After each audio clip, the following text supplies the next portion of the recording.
नमस्कार। आप सभी को नवरात्रि के पावन पर्व की बहुत बहुत शुभकामनाएं।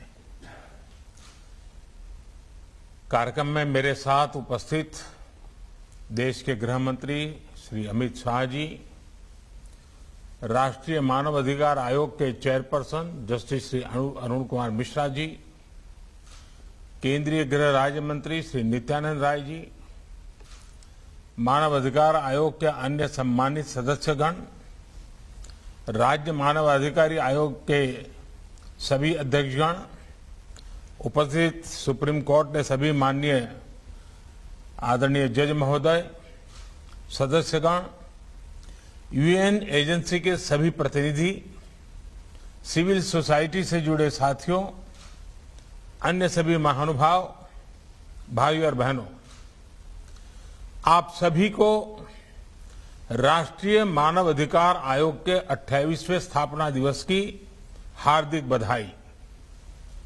ये आयोजन आज एक ऐसे समय हो रहा है जब हमारा देश अपनी आजादी का अमृत महोत्सव मना रहा है।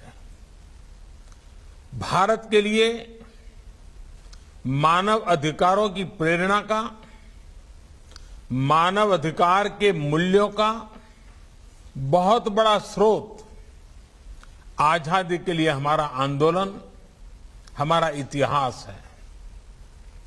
हमने सदियों तक अपने अधिकारों के लिए संघर्ष किया, एक राष्ट्र के रूप में, एक समाज के रूप में अन्याय अत्याचार का प्रतिरोध किया।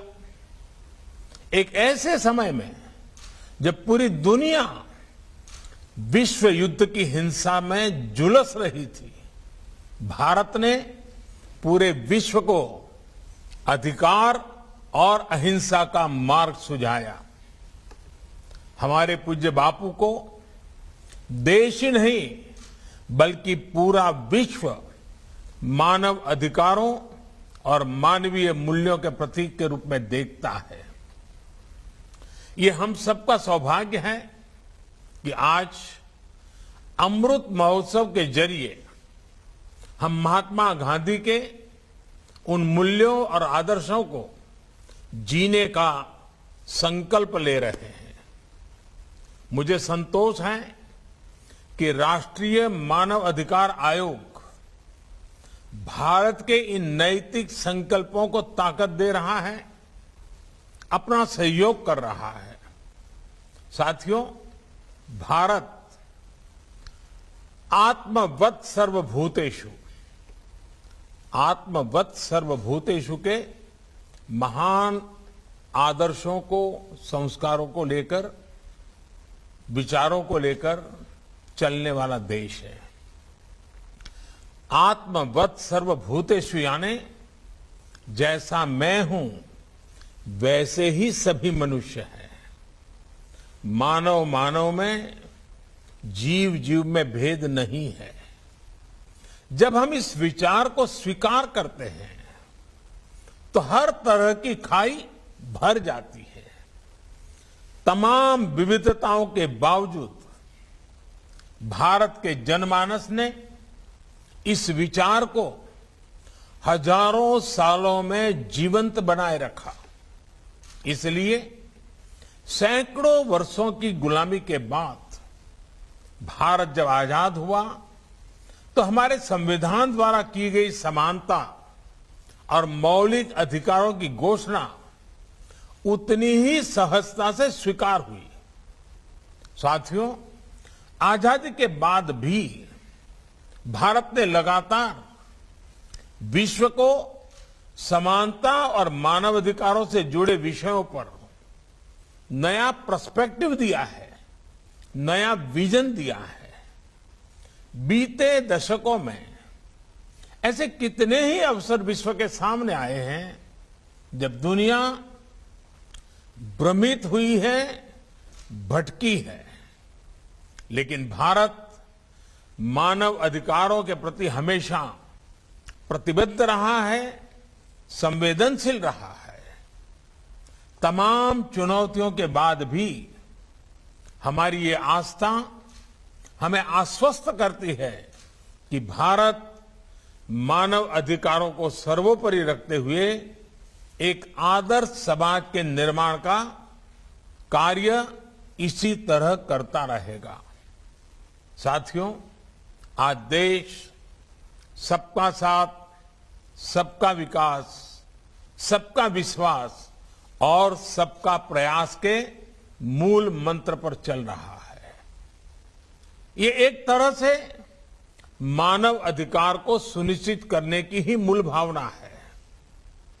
अगर सरकार कोई योजना शुरू करे और उसका लाभ कुछ को मिले, कुछ को ना मिले, तो अधिकार का विषय खड़ा होगा ही।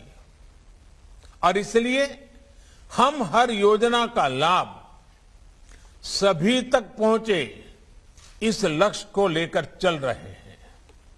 जब भेदभाव नहीं होता, जब पक्षपात नहीं होता, पारदर्शिता के साथ काम होता है, तो सामान्य मानवीय के अधिकार भी सुनिश्चित होते हैं।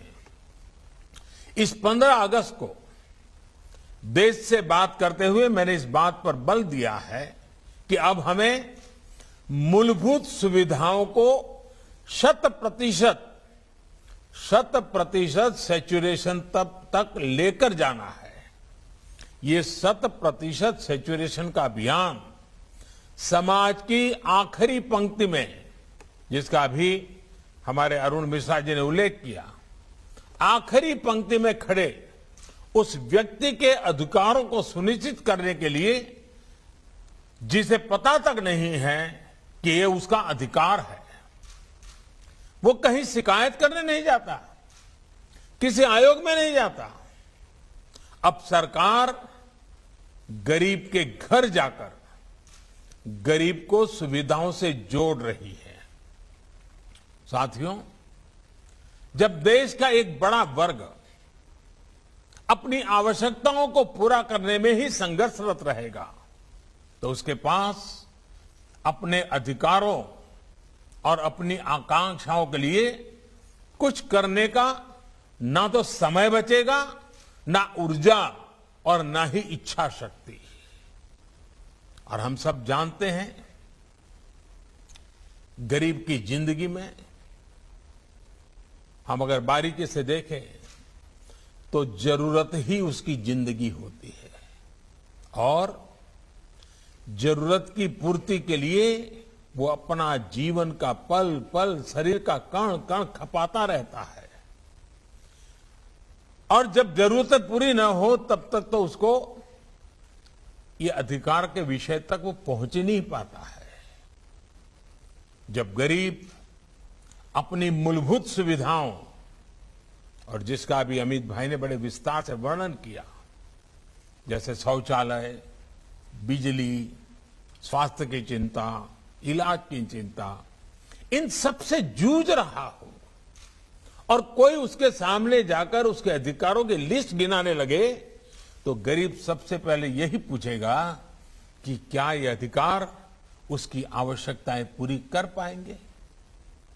कागज में दर्ज अधिकारों को गरीब तक पहुंचाने के लिए पहले उसकी आवश्यकता की पूर्ति किया जाना बहुत जरूरी है। जब आवश्यकताएं पूरी होने लगती हैं, तो गरीब अपनी ऊर्जा अधिकारों की तरफ लगा सकता है।